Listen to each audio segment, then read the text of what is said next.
Bienvenidos, bienvenidas a aquellos que se incorporan a las redes sociales del instituto. Mi nombre es Enrique Telles.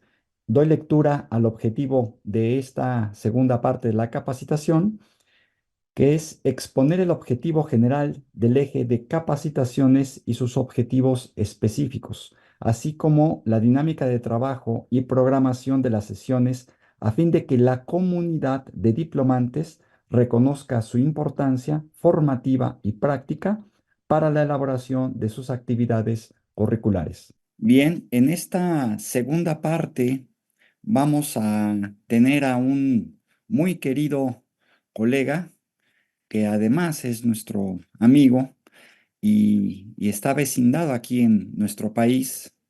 Se trata de Carlos Viteri Hualinga. Les voy a leer una breve semblanza e inmediatamente le daré la palabra. ¿Sale?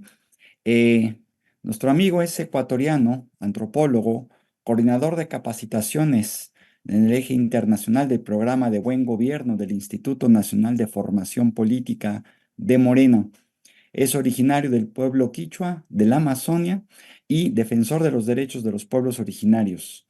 Fue legislador nacional entre 2013 y 2017 y reelecto del 2017 al 2021. Ubica en el tiempo, estamos hablando de la Revolución Ciudadana, cuando Rafael Correa gobernó en Ecuador. En 2015 fue nominado como uno de los 50 intelectuales más influyentes de Iberoamérica por la revista Es Global. Fue ministro de Estado en el gobierno de la Revolución Ciudadana. Trabajó en el Banco Interamericano de Desarrollo de 2002 al 2009. Fue impulsor del Estado plurinacional ecuatoriano. Desde 1993 propone y promueve el Summa Causae. Significa algo así como vida en felicidad y armonía en la comunidad y con la naturaleza, como paradigma alternativo a la ideología del desarrollo. Ha publicado artículos editoriales y ensayos en periódicos, revistas y textos, y ha sido conferencista en foros y seminarios a nivel nacional e internacional. Actualmente reside en la Ciudad de México como exiliado político. Pues bueno, es un gusto tenerte como siempre, Carlos. Adelante, tienes la palabra. Muchas gracias, querido Enrique. Alipunja tukuiguna, yapakushiauni kunampunja kailkanguna ausha. Queridos compañeros y compañeras, bienvenidos, bienvenidas. Es un honor para mí estar aquí compartiendo con ustedes este espacio de aprendizaje, de reflexión, de debate colectivo en este proceso histórico de enorme trascendencia, no solo nacional, sino continental que vive México. Quiero compartir con ustedes algunas reflexiones sobre la relevancia de la cuarta transformación en el contexto de aquello que se ha dado por denominarse la segunda ola progresista, una denominación que no es muy precisa que digamos, no es una denominación acabada, hay muchos puntos de vista al respecto. En todo caso, para ubicarnos eh, y para los fines de esta plática, vamos a emplear este término de la segunda ola progresista. En ese sentido, invito a ustedes ubicarnos imaginariamente en la patria grande, en nuestra América.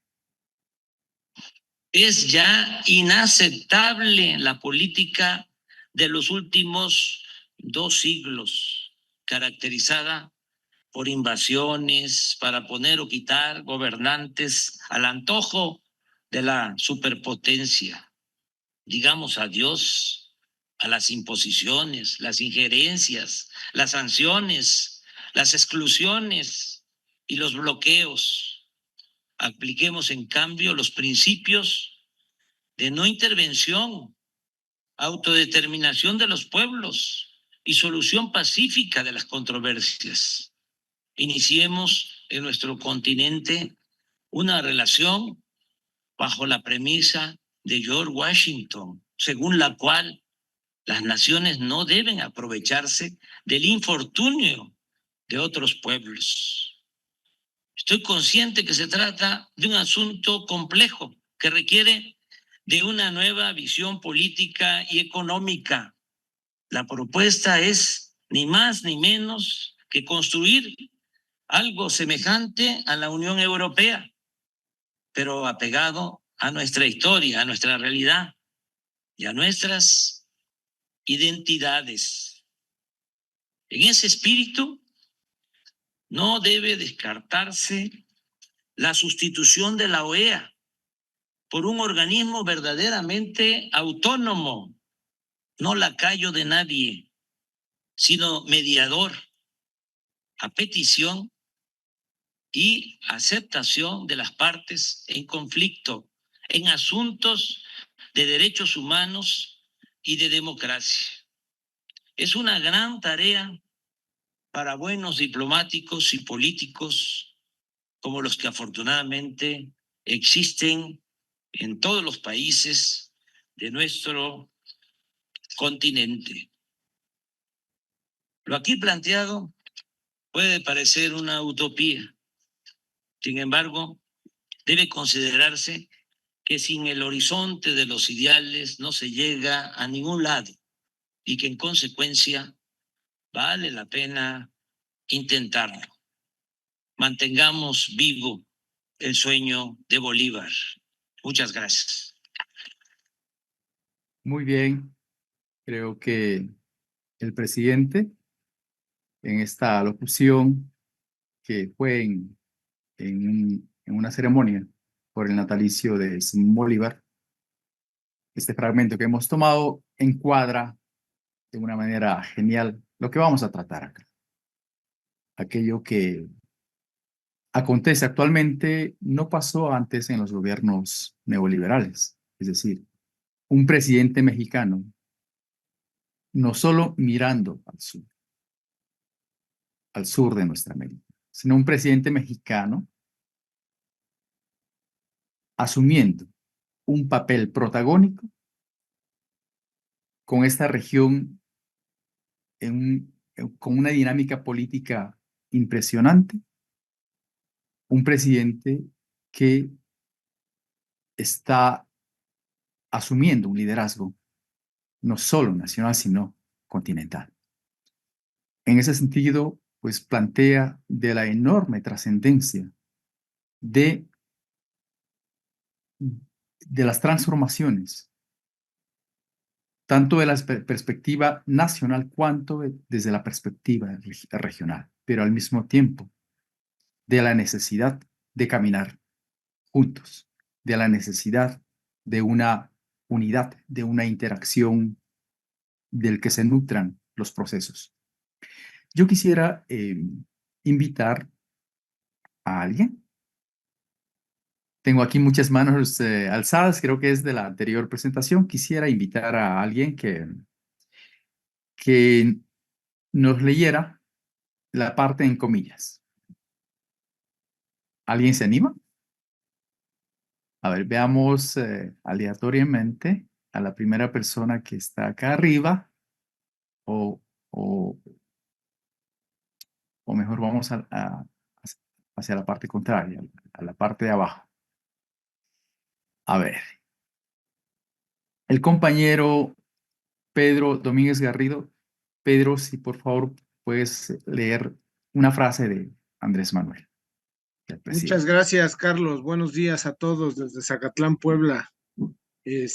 Atender a los más pobres es también ir a la segura para contar con el apoyo de muchos cuando se busca transformar una realidad de opresión y avanzar el ideal de vivir en una sociedad mejor, más justa, igualitaria y fraterna. Muchas gracias. Esta frase sin duda engloba aquello que se viene ya desde hace algún tiempo definiendo como progresismo o pensamiento progresista, ¿no? Que tiene un origen, dicho sea de paso, en 1789, en la Revolución Francesa, ¿no? Cuando se dio la puesta,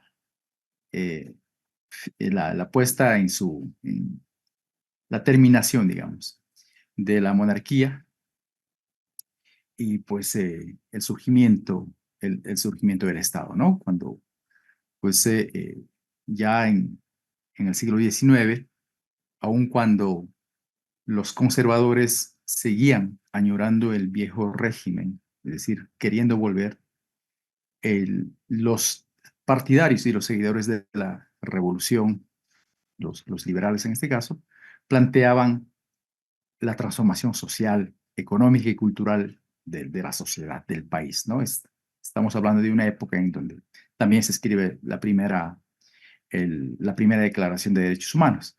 Entonces, desde allí empezamos ya a ver a quienes se cataloga como progresistas, ¿no? O el progresismo que plantea una transformación social, versus los conservadores que buscan ese, ese régimen de privilegios, ese régimen de, del gobierno de los menos, de los pocos, ¿no? Frente a las grandes mayorías. Plantean ese status quo de desigualdades, de injusticias, ¿no?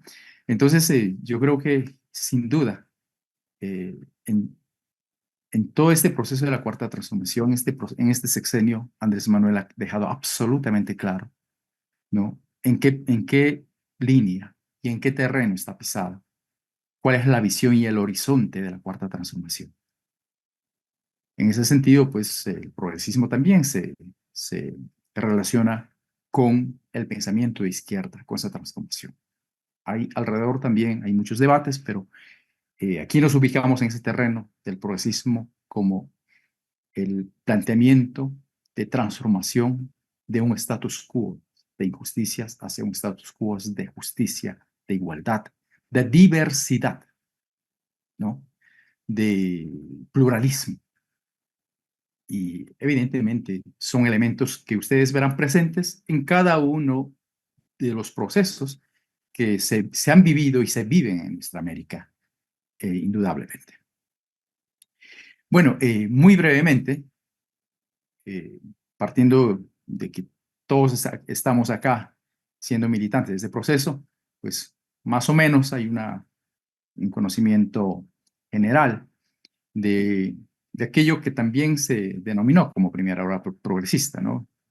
Bueno, y ahí tenemos ese bastión, ese pilar eh, fundamental que se llama Cuba, resistiendo estoicamente más de 6 décadas de bloqueo, que pues establece un gobierno socialista, ¿no? Que hasta ahora es motivo de admiración. Y Andrés Manuel ha planteado, Cuba puede gustarnos, podemos estar de acuerdo o no con el gobierno, o con el modelo, pero el hecho de estar siendo víctima, por un lado, de un bloqueo eh, medieval, ha dicho, un bloqueo criminal, luchando por su dignidad, debe ser reconocido por el mundo entero como el país de la dignidad, ¿no? Bueno, luego tenemos a Venezuela en 1999 con Hugo Chávez. Posteriormente tenemos a Argentina con Néstor Kirchner. El primer periodo de Lula en el 2003, Uruguay con Mujica en el 2005, Honduras con Manuel Zelaya en el 2006. Y tenemos también a Bolivia, igualmente en el 2006, Chile en el 2006, que con el gobierno de Michelle Bachelet, ¿no? Pues allí mucho se discute si realmente es progresista o no progresista, pero sin embargo, sin duda hay elementos en común con el resto de los procesos. Tenemos Ecuador, 2007, con la Revolución Ciudadana, Nicaragua con Daniel Ortega, 2007, Paraguay con Lugo en el 2008 y El Salvador en el 2009 con Funes del Frente Farabundo Martí. Entonces, tenemos allí este grupo de países que, como ustedes saben, forman parte de esta denominada primera ola progresista. Y como vamos a ver un poco más adelante, pues vamos a ver algunos ejes políticos e ideológicos que son comunes a cada uno de esos procesos. Y posteriormente tenemos aquello que se llama la segunda ola progresista y que viene inaugurado por México en el 2018 con el triunfo de AMLO con Moreno. Y tenemos allí a una Argentina, en el caso tras el paréntesis con el retorno del neoliberalismo con Macri, triunfa Fernández cuyo, que hace apenas unos meses terminó su periodo, pues los resultados lo conocemos.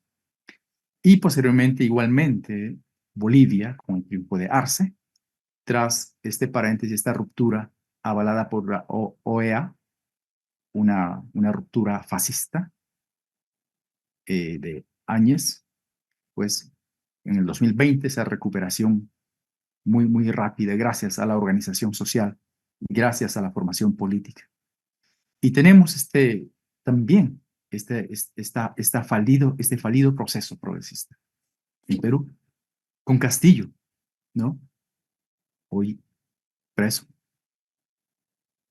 Tenemos a Honduras con Xiomara en el 2022, Chile con Boric en el 2022, Colombia, esta Colombia tan golpeada, con tanta presencia gringa, 7 bases militares.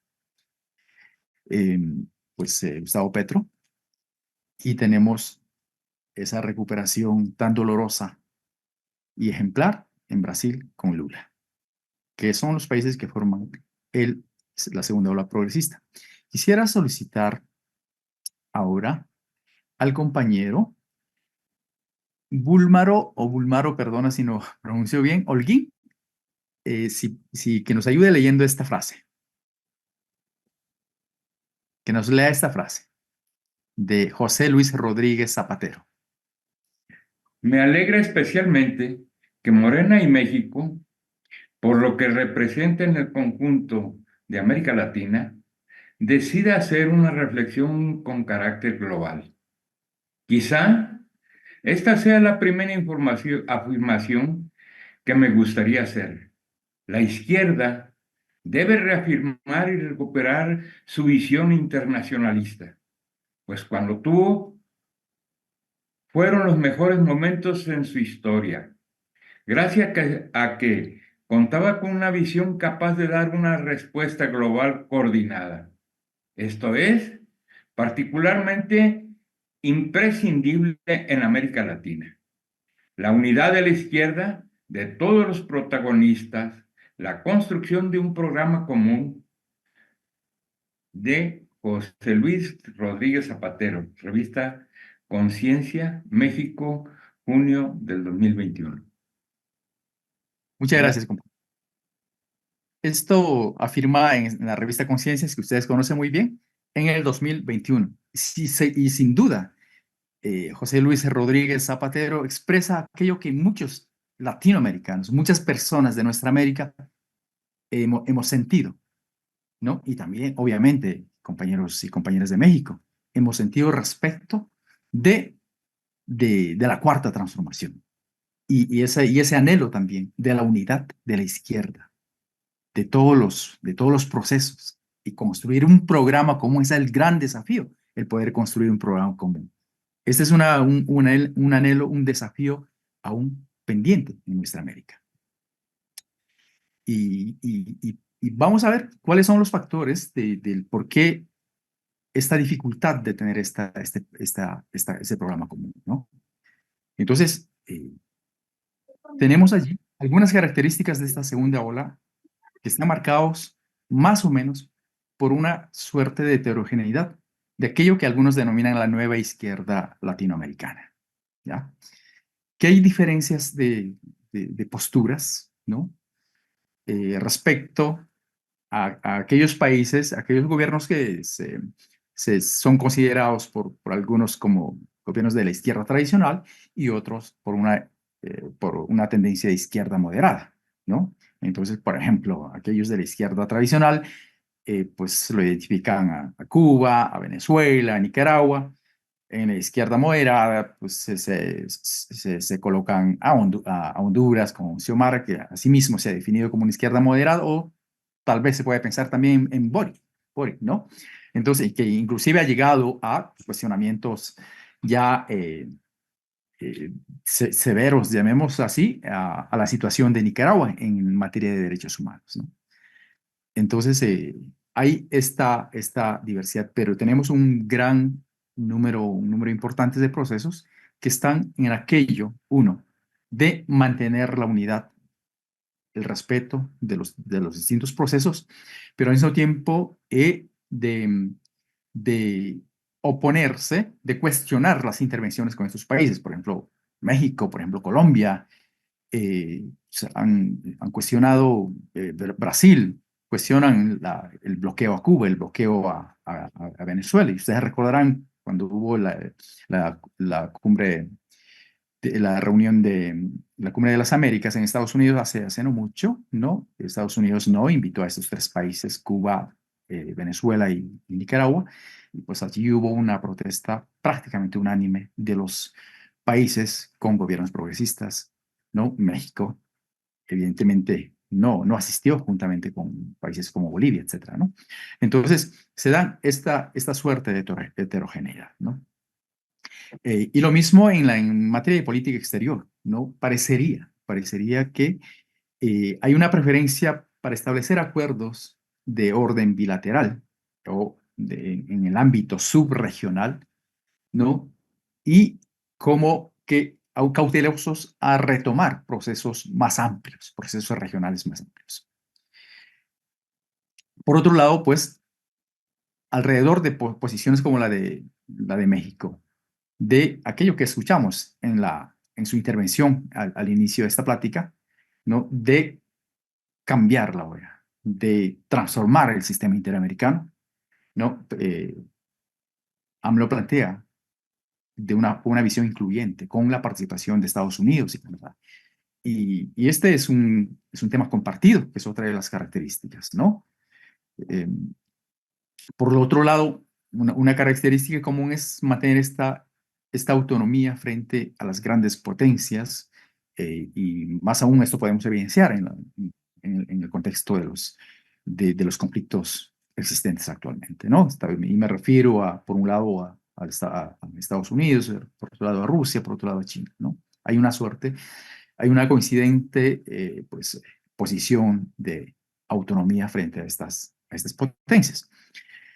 Evidentemente, la posición de la defensa de la democracia y de derechos humanos, ¿no? Al condena al intervencionismo también está presente, ¿no? Recordemos lo que ha ocurrido cuando el golpe en Bolivia o lo que ha ocurrido con Perú, ¿no? Con Castillo. Y allí también la posición ha sido coincidente, pese a la heterogeneidad o esas diferencias en materia en cuestiones de tendencias, ¿no? Y por otro lado, pues hay unos más, otros menos, que incorporan una agenda ambiental, unos más fuertes, otros no tanto, ¿no? El tema del feminismo, el antirracismo, los derechos de los pueblos originarios y grupos vulnerables, etcétera, ¿no? Y aquí podemos ver a países como Colombia, está también Chile, pero también México. El tema de los derechos humanos es un tema sumamente crucial.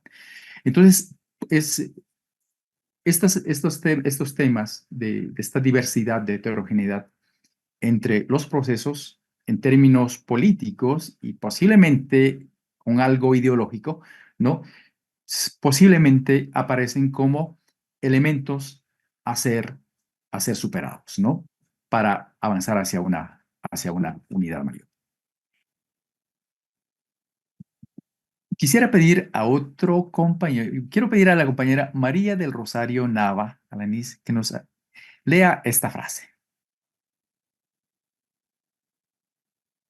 Sí, necesitamos que México pueda resistir y por eso es necesario brindarle todo el apoyo, porque este puede ser el país desde el cual se relace la comunidad de estados latinoamericanos y caribeños, que es algo fundamental. América Latina y el Caribe deben retomar la senda de la unidad. De lo contrario, nuestro destino será convertirnos en un conjunto de tristes protectorados estadounidenses, arrojando por la borda nuestra historia, el bienestar de nuestros pueblos y peor aún, hipotecando el futuro de unidad continental que soñaron los padres fundadores de nuestra América. Alito Borón, revista Conciencias. Muchas gracias. Muchas gracias. Eso mencionan ustedes, seguramente conocen a Atilio Borón, que es argentino. Él es de una línea de izquierda revolucionaria, radical, y está expresando lo que miles que consideramos que nos mantenemos en una posición antiimperialista, lo estamos pensando. Y estamos hablando de alguien que está hablando, manifestándose desde el Cono Sur, y vamos a ver más adelante estas voces que desde todas partes están muy pendientes del proceso en México, muy esperanzados del papel y del liderazgo de México en el continente. Y por otro lado, de la necesidad de defender el proceso de la Cuarta Transformación. Y eso es un tema sumamente importante, más allá de estos matices que podamos nosotros ver en los diferentes gobiernos. Bueno, y para eso, yo creo que la Cuarta Transformación tiene los elementos claves, fundamentales, para fortalecer su liderazgo, su papel integrador, de liderazgo, ¿no? De construcción de un mundo multipolar. Y allí podemos nosotros mirar elementos que tienen carácter universal, y que por lo tanto subyacen en ellos esta posibilidad de empezar a tener un programa común. El humanismo expresado con el construir justicia, igualdad, una sociedad de paz, con ética, transparencia, honestidad, justicia, igualdad, que son valores, que son elementos que están presentes en cada uno de los procesos progresistas y que el presidente lo posiciona como la característica central, como el nombre del proceso en México, en el que nos reconocemos y todos los procesos progresistas.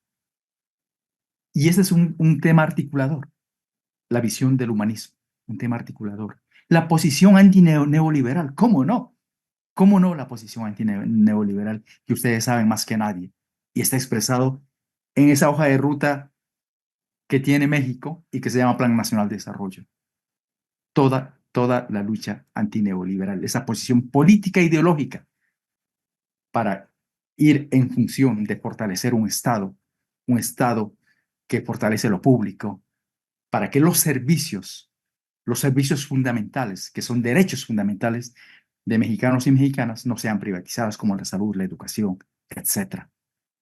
El antiimperialismo, cuando AMLO habla de un sistema interamericano no lacayo de nadie, esa es una posición antiimperialista. La defensa de la autodeterminación, la soberanía de los pueblos, la igualdad, el mutuo respeto que está allí, no solamente discursivamente desde el presidente, sino está también en el Plan Nacional de Desarrollo, está en los principios, en los postulados de Morena. El fortalecimiento del Estado, el público y por el bien común, como ya lo mencioné, la igualdad, la libertad. O sea, son ejes ideológicos, políticos, que entrañan valores y que resultan universales de todo pensamiento, de todo proceso transformador, de todo proceso que pueda apreciarse como progresista o proceso de izquierda. Entonces, tenemos una base ideológica, una base política donde convergen los postulados de los distintos procesos progresistas de América Latina. Por otro lado, ya en el plano programático nacional, la lucha anticorrupción. ¿Qué proceso progresista no ha asumido la lucha anticorrupción en cada uno de sus países, identificando, ¿no? En contraposición del neoliberalismo, que es prácticamente la madre, una suerte de madre de una cultura de corrupción o anticultura de corrupción? El fortalecimiento del Estado y lo público, la construcción del país con bienestar, los derechos fundamentales, la autosuficiencia alimentaria, los derechos humanos, la cultura de paz, la igualdad sustantiva en una región la más desigual del mundo, nuestra Latinoamérica. La seguridad, una nueva visión de la seguridad integral, articulada a seguridad pública, a seguridad social, a seguridad de las personas, basadas en justicia social. La participación, elementos fundamentales de todo proceso progresista. La sostenibilidad en un mundo pues depredado por el capitalismo. Soberanía energética. No por algo México tiene una política, la Cuarta Transformación, una potente política de soberanía energética, al mismo tiempo de gestión desde el Estado, desde lo público, de los recursos estratégicos. La conectividad, la integración de todos los mexicanos y mexicanas para romper esas barreras de marginalidad, el fortalecimiento de la economía del mercado interno, la producción interna, proyectos emblemáticos para articular territorios excluidos anteriormente por el neoliberalismo, como puede ser el proyecto el Tren Maya, ¿no? El corredor que está pues justamente en la zona centro-sur de México. La ciencia y la tecnología, que son elementos, que son políticas públicas abrazados por los procesos progresistas. En materia de política exterior, la autodeterminación de los pueblos, todo proceso progresista está planteando aquello, ha defendido aquello, y lo siguen haciendo. La igualdad entre los estados, la cooperación para el desarrollo, la cooperación en materia de tecnológico, en materia de ciencia, en materia de salud, ¿no? Ahora que acabamos de pasar una pandemia. Los derechos humanos, igualmente, son parte de la agenda de los procesos. El tema migratorio, que es parte de una agenda fundamental cuando tenemos de nuestra América, entre la población mayormente migrante por corredores tremendamente peligrosos, mortales, por no decir, ¿no? Y que involucran necesariamente a México, y que México tiene un posicionamiento potente sobre la gestión, sobre el manejo de la migración, que va no solamente a la defensa de los migrantes allá, en el mayor país donde van los migrantes de México y de Latinoamérica, que es Estados Unidos, en 38 millones de mexicanos en Estados Unidos, ¿no? Sino atacar las causas que provocan esa migración, acá en el territorio. Esa es una visión potente. Esas visiones y políticas con el que México puede dar lecciones a una Europa que mantiene un corredor fatal, mortal, que es el Mediterráneo, donde semana a semana miles mueren. Acá nosotros tenemos el corredor del Darién, ¿no? Entonces, y obviamente aquello en el que coincide todos, la adopción de un nuevo sistema interamericano. ¿Por qué hago esta referencia a estos aspectos? Tanto desde el plano ideológico, tanto en los ejes de la política nacional, cuanto en la visión de la política exterior. Porque allí están los elementos claves, fundamentales, que son la fortaleza de México para apuntalar ese liderazgo y para plantear esa unidad de los procesos progresistas, de los partidos de izquierda a nivel de nuestra América. Quisiera pedir, y estoy llegando casi al fin de mi ponencia, antes de que me llame la atención el compañero moderador, quiero pedir a Efraín Pérez que nos lea esta frase. Hay una... que no alcanzo a ver bien. hay una batalla que es de carácter cultural. La sociedad consumista es la mayor barrera que tiene el capitalismo hoy, porque está metida en nuestra casa, en todas partes, en nuestras relaciones subjetivas. Si la izquierda quiere cambio, tiene que darse cuenta de que si no cambia la cultura, no cambia nada, porque estamos esclavizados por un sistema que nos determina al Dios mercancía. Por lo tanto, hay primero una batalla en lo inmediato, que implica luchar por mitigar, y es lo que hacemos. Pero también hay una batalla de largo plazo que significa un cambio civilizatorio. En la izquierda no podemos soñar con cambiar el capitalismo si no empezamos por cambiar los valores que mueven nuestra conducta y nuestra cabeza. Gracias, saludos fraternos, compañeros. Muchas gracias. Es la frase de José Mujica en la revista Conciencias en el 2021, que pone un elemento clave de la transformación y que consiste aquello en el que México también tiene liderazgo. La revolución de las conciencias es aquello que se refiere Pepe Mujica.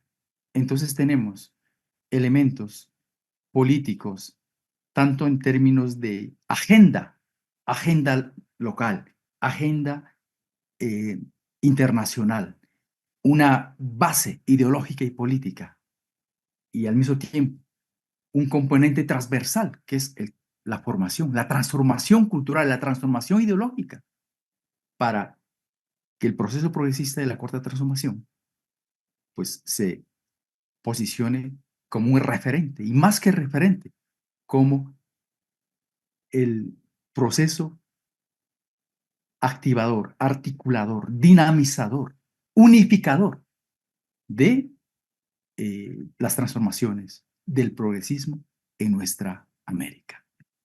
Y en ese sentido, pues, aquí tenemos otra frase de Andrés Manuel que dice que el fin último de un Estado es crear las condiciones para que la gente pueda vivir feliz y libre de miserias y temores. Es la misión de los procesos progresistas, y seguramente estamos pidiendo, no sé si estamos pidiendo mucho, el papel de México, la trascendencia de la Cuarta Transformación en el contexto del proceso progresista, de lo que se denomina la segunda ola progresista. Sin duda no, es una cuestión de hacer no necesariamente exactamente lo que se hizo en la primera ola, pero hay elementos ejemplares de la primera ola, ¿no? Por ejemplo, ustedes recordarán que en la cumbre de las Américas del Mar del Plata en el 2005, los gobiernos progresistas que vimos al inicio, se articularon y promovieron una posición soberana para poner un alto a la intención de plasmar el ALCA, el Área de Libre Comercio de las Américas, pues frenando las intenciones de Estados Unidos, ¿no?, de alinear a todos alrededor de este proceso de esta área de libre comercio. Y eso fue gracias a esta unificación de programa, esta unificación de agenda, ¿no? Y de la misma manera, en el caso de Sudamérica se logró crear en el 2008 el UNASUR. En el 2011, CELAC, que dicho sea de paso tuvo una reactivación importante bajo el liderazgo y la presidencia pro tempore de México en el 2021. Y se creó el ALBA en el 2004. Hay elementos fundamentales en el que la Cuarta Transformación requiere activarlo con ese enorme liderazgo que tiene a nivel continental para dinamizar estos procesos y avanzar hacia nuevas metas que ya hemos planteado acá. Y sin duda, esa es la trascendencia, esa es la relevancia de la 4T en el contexto de nuestra América. Una relevancia que no podemos perder de vista, una relevancia que tampoco podemos poner en riesgo. Por ello, como siempre yo manifiesto, la defensa de la cuarta transformación y, y el imperativo de su continuidad es algo que hace bien y es por el bien, no solo para México, sino para nuestra vida. Hasta ahí mis reflexiones, compañeros. Muchas gracias. Muchísimas gracias, querido Carlos. Pues bueno, vamos directamente, así como va, a las preguntas, a las inquietudes de los compañeros. Le voy a pedir entonces a Adriana Martínez que por favor tome la palabra y si podemos poner el cronómetro, quizá 1 minuto y medio, no sé si lo tengamos contemplado de antemano, pero a ver, en lo que ponemos a la compañera Adriana Martínez. Adriana, ¿tienes posibilidad de poner tu micrófono? De activarlo, vamos. Ya te mandé la solicitud, compañera, para que la aceptes. Va de nuevo. Listo. Ok, lo aprendí en sentido de si podía participar en cuanto a las lecturas y bueno, ya en cuanto al tema que se está trabajando, considero que creo que todo parte de una base que es el cambio interno de cada persona, porque aunque conozcamos, por ejemplo, todos los objetivos, todos los pilares de lo que esta 4T nos está involucrando, el reto principal, el reto fundamental es, como lo dijo el Salvador, generar un estado, un espacio a donde las condiciones de cada uno puedan ser de igual manera, nos puedan generar un proceso de estabilidad y no a lo mejor hablando desde el punto de vista económico, sino desde la estabilidad emocional y feliz, porque cuando tú eres feliz con tu entorno, todo se comienza a generar hacia el exterior, ¿no? Y entonces esas miserias, y no precisamente económicas, sino en nuestro contexto de forma de ser, la manera en que nos manejamos con los demás, desaparecen, ¿no? Porque aunque, por ejemplo, nosotros que estamos ahorita atentos a este tipo de cursos con la finalidad de generar una diferencia en este segundo proceso de la cuarta transformación, de darle continuidad, si no cambiamos desde el interior esa base y si no la demostramos con un ejemplo, así hayamos leído, tenido muchas lecturas o hayamos seguido muchos cursos, cuando estemos en una posición en la que tengamos que servir bueno, lo decía un compañero al inicio que ya no es servidor público, sino servidor popular, que era un concepto que se modifica más acorde a, no vamos a poder hacerlo, ¿no? Porque la base principal siempre va a estar enfocada a cumplir con nuestros intereses o que todo sea para nosotros y no en un contexto de generalizar a todo, al bienestar en general. Dentro de dentro de los fortalecimientos del progresismo o la integración de nuestra América, mencionaron varias cosas como la autodeterminación de los pueblos, la igualdad jurídica, la cooperación para el desarrollo, protección, promoción del DH. Bueno, a lo mejor estoy leyendo lo que ya mencionaron, pero aunque ya tenemos muchos derechos en nuestro México y con nuestro presidente López Obrador se han aperturado muchas oportunidades, ejemplo, mujeres. De momento, en nuestro contexto se sigue limitando o se sigue poniendo... Compañera, tiempo, por favor. Sí. Bueno, Gracias. vale, muchas gracias.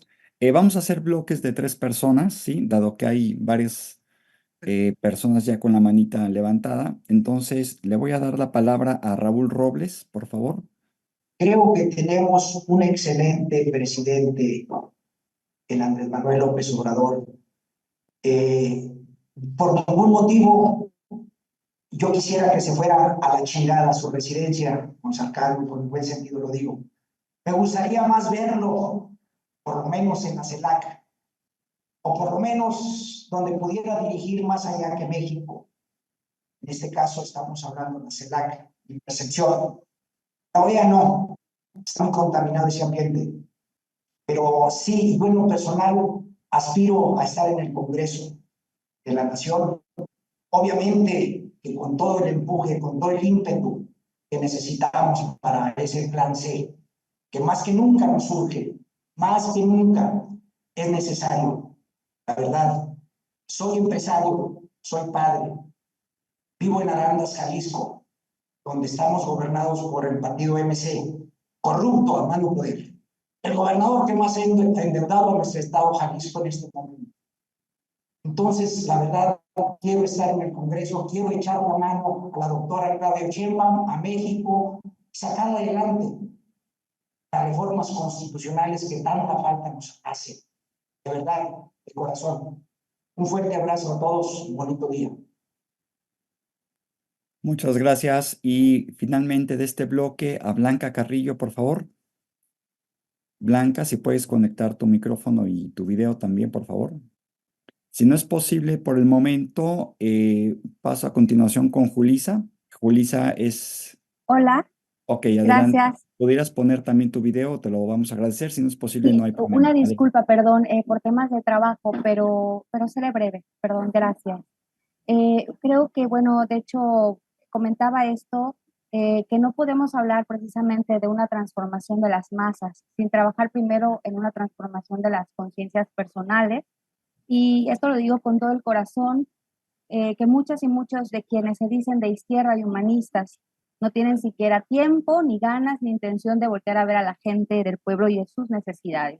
Y yo como mujer, de muchas mujeres que estamos aquí en esta sesión, estoy en contra de esta clase de elitismo y clasismo, de esta elitismo y clasismo que está surgiendo también entre las mujeres que estamos caminando en este partido movimiento.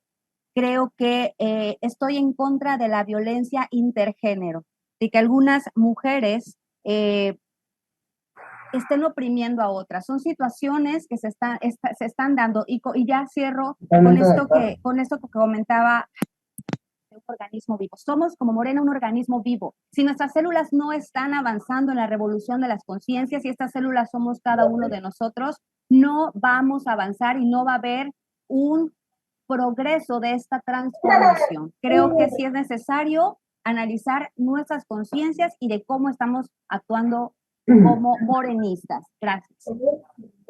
Vale, muchísimas gracias. Estimado Carlos, si quisieras comentar algo. Sí, muy breve. Bueno, yo creo que Adriana y Blanca han coincidido en el tema de la necesidad de una transformación de conciencia, ¿no? Desde lo particular, ¿no? Que es lo más importante, que es lo más fundamental si no se tienen los elementos, o sea, si tú no practicas en ti mismo, no propicias los cambios en esquemas, en hábitos o inclusive de construir ciertas nociones que hemos aprendido, pues no vamos a poder ser actores o sí, actores válidos para una transformación, ¿no? Y eso sí ocurre, ¿no? Hay una cierta izquierda conservadora, pues que inclusive, o cierto sector que en algún momento se identificó con la izquierda, pero que están estancados, están anquilosados y no son útiles para nuevos procesos de transformación, o sea, no contribuyen, y más bien su posición hace juego al status quo, a la derecha. Eso es cierto, y ocurren muchos procesos en nuestra América, ¿no? Entonces, eso me parece sumamente importante. Y el otro, de ciertos sectores que a falta de esta formación, a falta de esta transformación personal, no expresan solidaridad, identificación con los sectores excluidos, con los más pobres, o son indiferentes, miran a otros lados las injusticias, respecto a las injusticias, o inclusive aquello que ha mencionado Blanca sobre la opresión de una mujer frente a otra, ¿no? En los procesos se dan ese tipo de cosas y yo pensaría que un proceso de formación hace posible que pues, se vayan decantando algunos elementos, ¿no? que por su propio peso, digamos, no contribuyen a la transformación, ¿no? Es decir, se quedan del tren de la historia, como se suele decir, ¿no? Y por otro lado, pues sí, ¿a quién no le gustaría lo que decía Raúl, ¿no? ¿A quién no le gustaría que AMLO continuara no solo que no se vaya a su casa, sino continuara frente al gobierno de México? Acá no es posible la reelección. ¿A quién no? ¿A quién no le gustaría? O sea, eso realmente es uno de los imprescindibles, como dijo el poeta AMLO. Sin embargo, su sabiduría y su luz van a ser imprescindibles en los procesos que se vienen. Y en cualquier parte que esté, AMLO es de esas personas que se van sin irse. Gracias. Vale, muchas gracias, querido Carlos. Bien, vamos al segundo bloque entonces con Armando Zúñiga. Si puedes activar tu micrófono, por favor. Ok, ¿me escuchan? Sí, perfecto, adelante. Muchas gracias. Pues un gusto compartir con todos ustedes y sobre todo con Carlos Viteri. Analizando las diapositivas que tuvo a bien presentarnos, me llama la atención, así como históricamente ocurre, que en los gobiernos progresistas hay ahorita ya dos corrientes, radicales y progresistas. ¿Qué piensa Carlos Viteri acerca de la posición ahorita actual de México y con relación a mí me analizo Argentina, porque me llama la atención que llega una persona que se llama Milei y qué relación está con estas dos posiciones que ahí menciona? Vale, muchísimas gracias. Al igual que el anterior, vamos a hacer un bloque de 3 personas. Patricia Jáuregui se encuentra. Sí, aquí estoy. Muy buenas tardes. Agradezco la oportunidad de poder intervenir en este interesantísimo bloque de intervenciones, contando con su dirección y la intervención, exposición tan nuestra, tan latina por parte de Carlos Viteri. Es importante hacer una reflexión en cuanto a que el sistema de la política interna y externa de este país tiene una antes y un después, habiendo llegado Andrés Manuel López Obrador a dirigir la nación, nos dio la apertura de conocer en dónde estábamos y la posibilidad de saber hacia dónde nos dirigimos. Entonces, me parece que hay una apertura de un antes y un después. ¿Hacia dónde vamos? Esto es lo que debemos de construir tomando en cuenta la condición humanista del pueblo mexicano, finalmente alertado hacia dónde vamos. Muchas gracias. Gracias a ti. Bien, a ver si Blanca, a la que habíamos mencionado en el bloque anterior, está disponible. Adelante. Perdón, es que como están aquí mis hijos, entonces lo que se me van como están bebés, se me van y regreso. Entonces, Ok, adelante, por favor. Sí. ajá. Yo muy bien lo que, bueno, aparte, excelentes exposiciones, ¿no? Pues yo considero que se deben de tomar en cuenta los derechos de las infancias y los derechos humanos, porque muchas veces están planteados, pues teóricamente, pero en la práctica, en la praxis, no hay ejecución, no hay consideración, ¿no? Asimismo, no podemos esperar de nuestros servidores públicos que lleven la teoría a la práctica. No existe un medio, no existe un manual, no existe elementos o un protocolo que nos indique medir eso de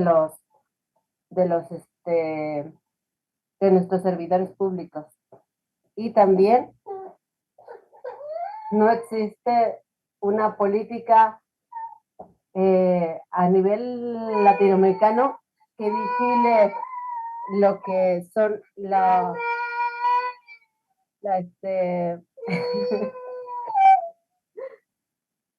que vigilen el cómo se está transformando nuestras realidades.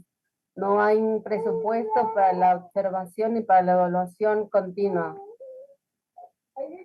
Y sobre todo Vale, al manejar todos estos ejes. ok. ¿Es todo? Sí. Ok, vale, gracias. Gracias. Entonces regresamos con el compañero Carlos. Muchas gracias. Quiero empezar por la última intervención de la compañera, ¿no? Bueno, en los temas relacionados con los derechos de la infancia, ¿no? Que son varios, ¿no? Que incluye también las políticas de salud reproductiva, ¿no? Que son sumamente importantes, en los que hay mucho debate, ¿no? En donde las personas tradicionalmente excluidas, las mujeres, tienen todas las de perder, ¿no? El tema de la salud reproductiva, de la mano de los derechos de las mujeres, de las manos del derecho a la autonomía, a administrarse a sí mismas.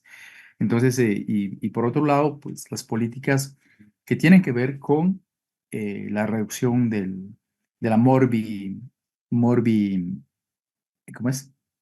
morbimortalidad infantil y materna. A veces hay políticas que no son muy visibles, ¿no? Pero, sin embargo, en la agenda de México es evidente que esas políticas sociales dirigidas a mujeres, dirigidas a sectores vulnerables, considerados vulnerables, son realmente fuertes. Sería muy interesante poder ver los indicadores a nivel de avance, ¿no? Que México debe tener, o si no, también uno puede ver en los indicadores que reproducen sobre esta materia las Naciones Unidas, ¿no? Sobre temas de infancia. Sin duda hay mucho que hacer todavía. Sin duda hay mucho que hacer. La reducción de la morbimortalidad infantil y materna, la reducción de la desnutrición, en fin, son temas urgentes, pero que nunca estuvieron abordados antes. De tal manera que los problemas son de proporciones. Entonces las transformaciones, aun cuando le apretemos sobre el acelerador, pues empiezan a ser lentas, porque implica también un cambio cultural, ¿no? Entonces, obviamente, tiene que ser parte de la agenda prioritaria, y yo lo he evidenciado, que es parte de una agenda muy importante. En términos de las transformaciones, ya, yo he estado mirando algunos informes. Obviamente alguien podrá decir en los informes se dice cualquier cosa, pero sin embargo, yo creo que hay aspectos en los que es muy evidente. Por ejemplo, en materia salarial en México. No nos olvidemos un tema, ¿no? Que la cuarta transformación se topó con algo que pues los gobiernos neoliberales en su mayor parte no lo enfrentaron. Y si lo enfrentaron, pues no fueron capaces, ¿no? Y ¿saben a qué me refiero? A la pandemia. La pandemia significó un golpe sumamente fuerte para todos los países, para el gobierno de la Cuarta Transformación, ¿no?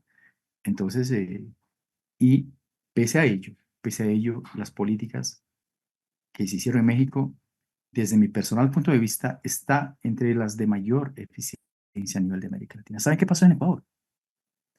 En un gobierno neoliberal como el de Moreno. ¿Saben qué pasó justamente en la pandemia con Bolsonaro en Brasil? Se dejaron morir a la gente en la calle. Totalmente en la calle. los sectores tradicionalmente excluidos no tuvieron ningún tipo de acceso a medicación, no tuvieron acceso a atención, a primeros auxilios, en absoluto. O sea, los países con gobierno neoliberal fueron los más ineficientes y los más criminales, como en el caso del Ecuador. Sin embargo, gobiernos progresistas pudieron manejar, ¿no? Pudieron establecer mecanismos de cooperación entre gobiernos progresistas en términos de vacuna, por ejemplo, ¿no? Entonces, yo creo que es un tema que no podemos perder de vista, ¿ya? Y a nivel, a nivel regional o a nivel de nuestra América, podemos ir mirando algunas mediciones inclusive contrastando, ¿no? Por ejemplo, hay organismos de corte neoliberal que sacan algunos indicadores, pero también los propios gobiernos lo hacen, ¿no? Pero hay organismos como las Naciones Unidas que también te sacan mediciones sobre desarrollo humano o sobre temas, la situación de la pobreza multidimensional, etcétera, ¿no? O inclusive el Banco Mundial, el Banco Interamericano de Desarrollo, miden, ¿no? Y al punto de que estos organismos que de izquierda no tienen nada, de progresistas no tienen nada, termina reconociendo los avances en las transformaciones. En materia de corrupción, algunos podrán decir que no se hace nada, que sigue la misma vaina, ¿no?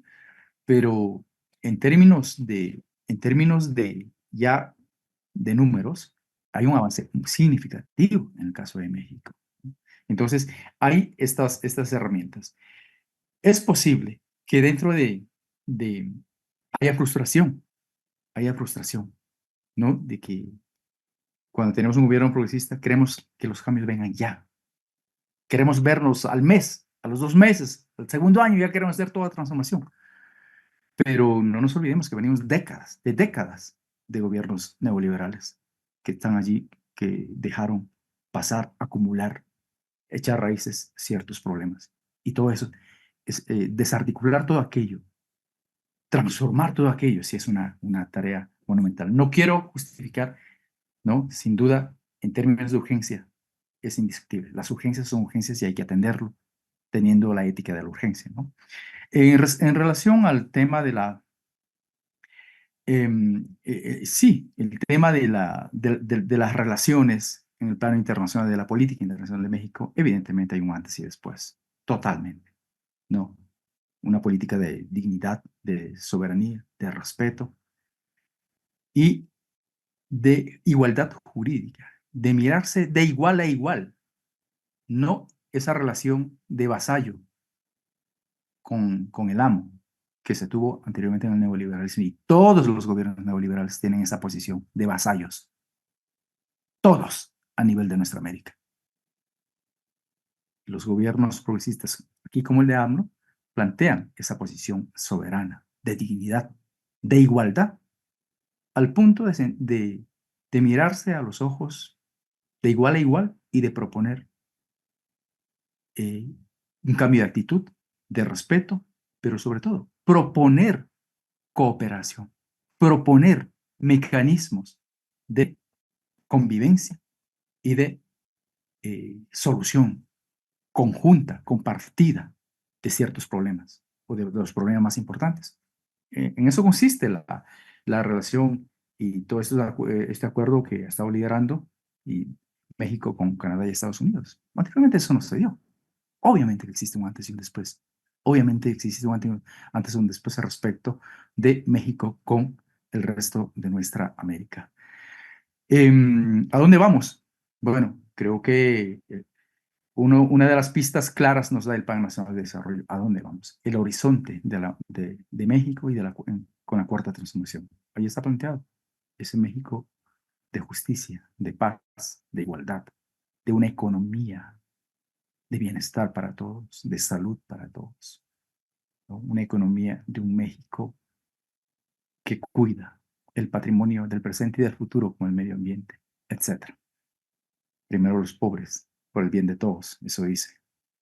Y por otro lado, pues, respecto de mi posición de México, bueno, mi ley creo que es un experimento muy extraño, ¿no?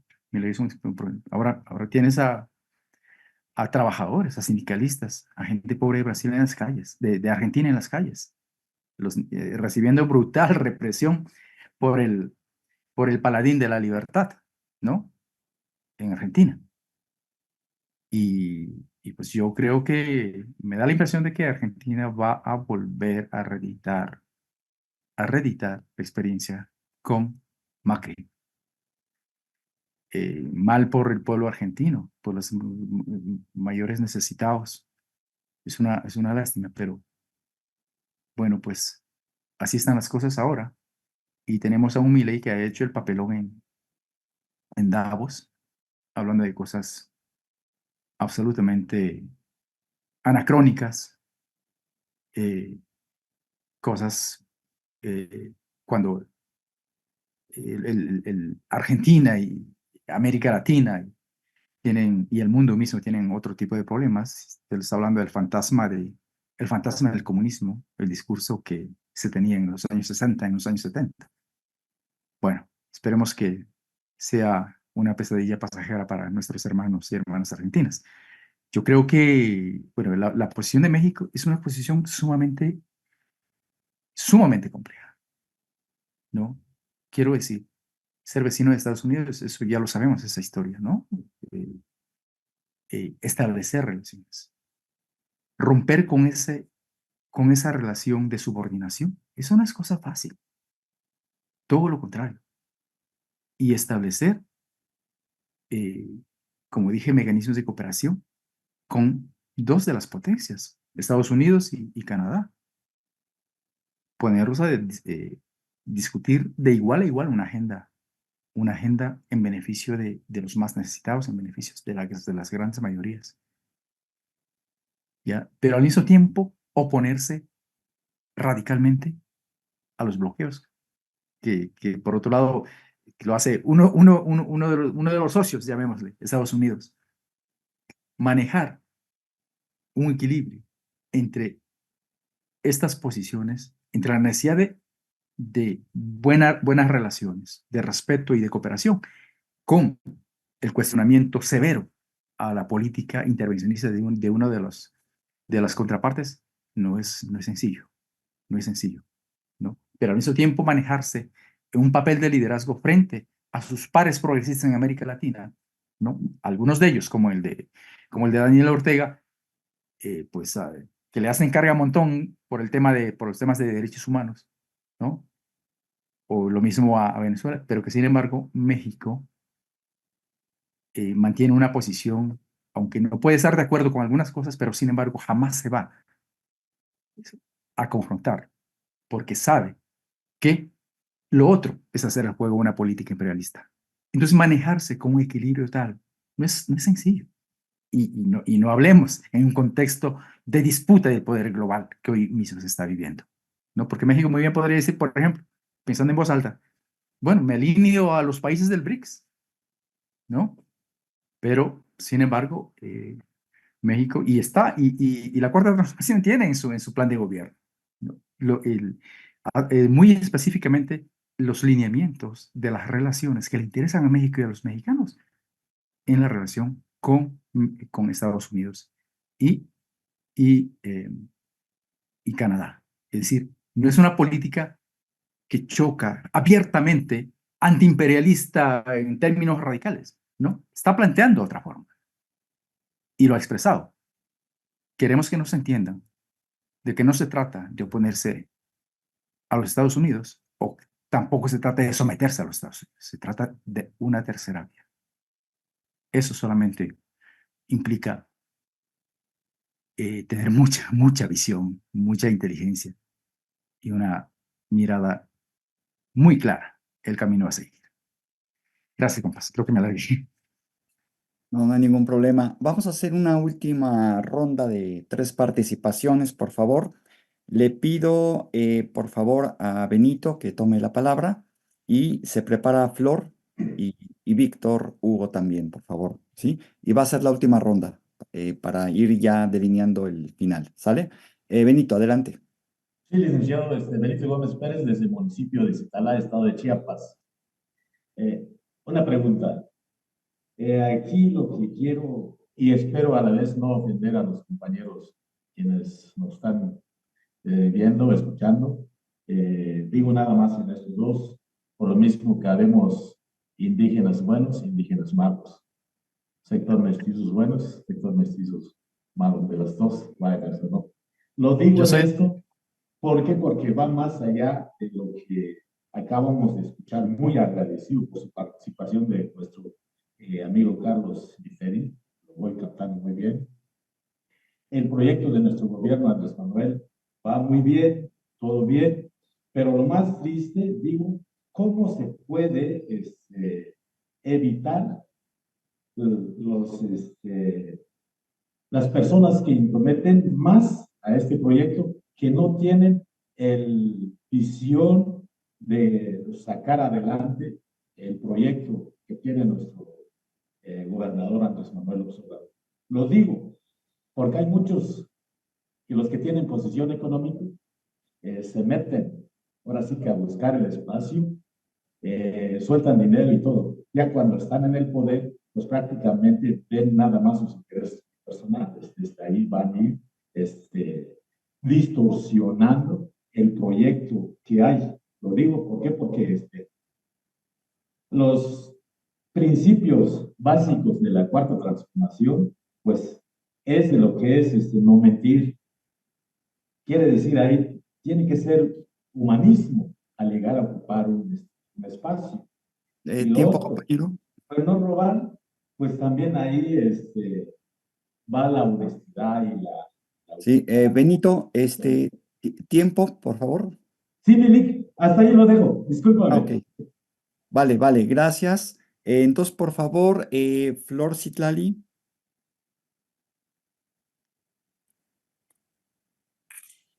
Bueno, buenas tardes a todos. Buenas Yo tardes, nada más adelante. voy a hacer un comentario reforzando lo que dijo el profesor Carlos Viteri. Efectivamente, hace un tiempo yo vi, tuve la oportunidad de ver una entrevista que se hacía a un personaje de Argentina y a un personaje que venía de España. Y ellos coincidían en algo, coincidían en que tenemos un gran presidente, coincidían que era un presidente que había hecho o que ha hecho respetar a nuestro país, que ha recuperado esa soberanía, ese respeto que se nos debía, ¿verdad? A los países de Latinoamérica, no solamente a nuestro país, sino de Latinoamérica. Ellos así lo refieren. Y es muy cierto, ¿no? Ellos se quejaban, por ejemplo, el de Argentina refería del presidente Javier, que pues había llegado y inmediatamente había querido transformar toda la constitución, ¿no? No era posible, pero bueno, finalmente él quería hacer esa situación y manifestaba la inconformidad y decía que pues no estaba contento con el presidente que ellos tenían y que nosotros deberíamos de ser agradecidos y reconocer que gozamos de un gran presidente. Lo mismo en eso coincidía el español, él decía Sí, que pues compañera, tiempo, concretamos. sí, se goza de títulos inmobiliarios, entonces aquí en México gozamos de esa libertad de que no tenemos títulos inmobiliarios y que gozamos de un gran presidente. Gracias. Vale, gracias. Finalmente, Víctor Hugo, por favor, si tomas la palabra. Sí, gracias, Enrique. Buenas tardes. Agradecer sobre todo a Carlos esta excelente exposición. Los saludo desde la región mixteca oaxaqueña. Y me gustaría retomar el tema acerca de México en el contexto latinoamericano y sobre todo porque Andrés Manuel López Obrador, como presidente de la República, ha retomado justamente ese papel histórico de México, del hermano mayor de Latinoamérica, porque tenemos nuestra frontera más grande con el imperio, nada más y nada menos que con el imperio. Entonces, durante el neoliberalismo, sobre todo, se abandonó esta filosofía de los pueblos latinoamericanos y sobre todo de un gobierno mexicano que no sea lacayo del imperio, como lo fueron, repito, sobre todo los gobiernos neoliberales. Y sobre esa reflexión me quedo y agradezco a Carlos su exposición. Muchas gracias. Vale, muchas gracias, estimado Carlos. ¿Algún comentario, también breve, porque ya estamos un poco sobre tiempos, ¿no? Sí, muy breve. No, únicamente invitarles con mucho aprecio a los compañeros y compañeras que es suficiente que se refieran a mí y a algún compañero por nuestro nombre. Somos compañeros. Estamos en el mismo camino. Aquí no tenemos jerarquías. Eso por un lado. Por otro lado, Benito hablaba de cómo pues, se infiltran, se introducen personas que no tienen nada que ver con el pensamiento, la actitud y la visión del presidente, ¿no? Eso ocurre en todos los procesos, Benito. Eso ocurre en todos los procesos. Y allí hay gente maestra, gente que son artistas para meterse, ¿no? Y en Ecuador le llamamos camiseteros, bailarines, ¿no? Y son gente que son de sectores pudientes, muchos de ellos, ¿no? Pero eso en el proceso, solo la participación de la militancia, ¿no? La reflexión crítica, autocrítica de la organización política hace que eso se vaya superando. Porque esas situaciones pasan factura en ciertos momentos, ¿ya? Cuando Lenín Moreno traicionó a la Revolución Ciudadana, nosotros en el Parlamento del Ecuador éramos 100 parlamentarios, 100 asambleístas de la Revolución Ciudadana de 137, es decir, mayoría absoluta. No necesitábamos absolutamente a nadie para inclusive reformar la Constitución. Pero cuando se dio la traición, saben, los que nos quedamos firmes en la línea de la revolución fuimos 29, 30. De 100, 30. Es decir, 70 se fueron. ¿No? 70 se fueron. Y 70 que decían que eran militantes, que hablaban del pueblo, pero dicen que a los leales, a los realmente defensores, a los que abrazan la causa, se ve en dos momentos. En los momentos de triunfo y en los momentos de traición o de derrota.